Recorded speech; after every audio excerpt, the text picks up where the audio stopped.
Bonjour à toutes et à tous, j'espère que vous allez bien. Cette vidéo fait suite à la vidéo de révision sur les atomes et les ions. Je vous conseille de regarder d'abord cette vidéo de révision plutôt que cette vidéo-là. Car là, dans cette vidéo, nous allons faire un exercice très classique sur les atomes.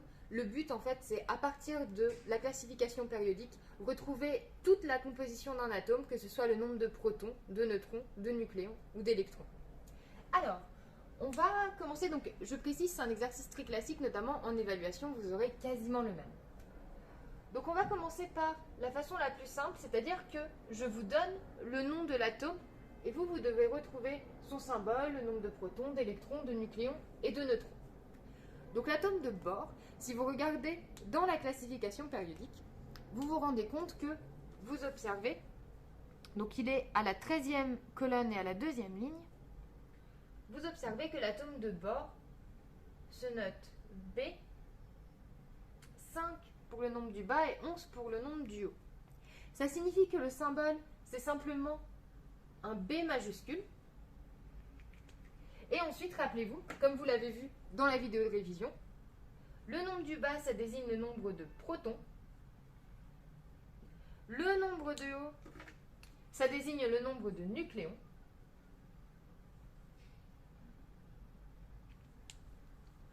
Le nombre de neutrons, c'est égal au nombre du haut moins le nombre du bas, c'est-à-dire nucléons moins protons.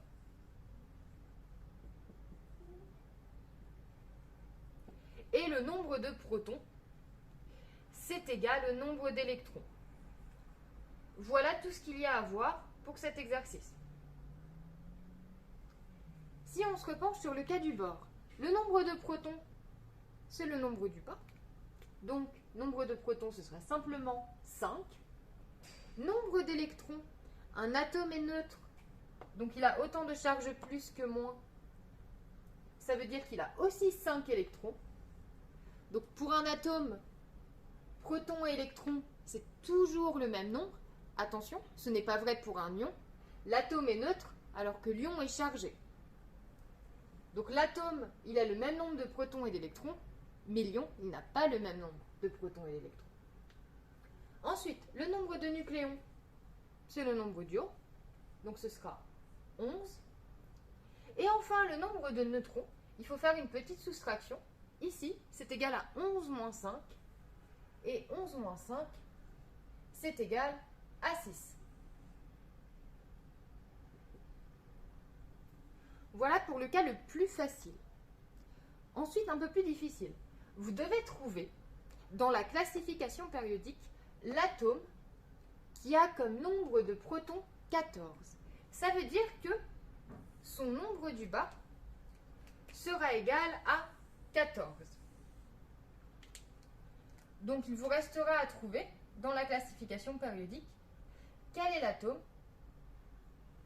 donc le symbole de l'atome, qui a 14 protons et combien de nucléons il a.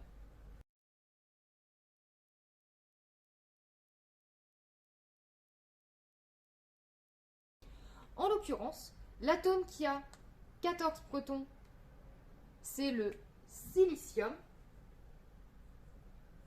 Donc son nom est marqué en bas de la classification périodique.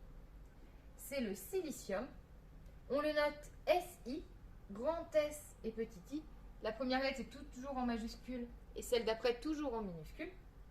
Et il a 28 comme nombre du haut.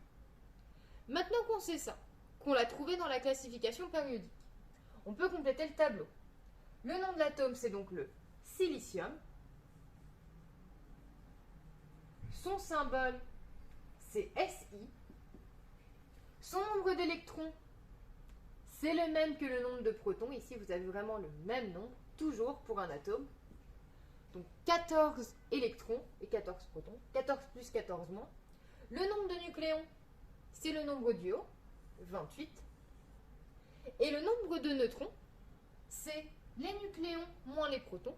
Le nombre du haut moins le nombre du bas. Donc ici, c'est 28 moins 14. Et ça fait 14. Vous voyez qu'ici, vous avez le même nombre de protons, d'électrons et de neutrons. Ce n'est pas toujours vrai. Vous avez toujours le même nombre de protons et d'électrons, mais par contre, le nombre de protons et de neutrons peut être différent. Par exemple, ici, vous avez 5 protons et 6 neutrons. Mais parfois, c'est le même nombre. Mais pas toujours, ça dépend. Ok, et ensuite, un peu dans la même idée, là, cette fois-ci, vous cherchez l'atome qui a 52 nucléons. Ça veut dire que vous cherchez, dans la classification périodique, l'atome qui a comme nombre du haut 52. Vous allez chercher son nombre du bas, son nom et son symbole.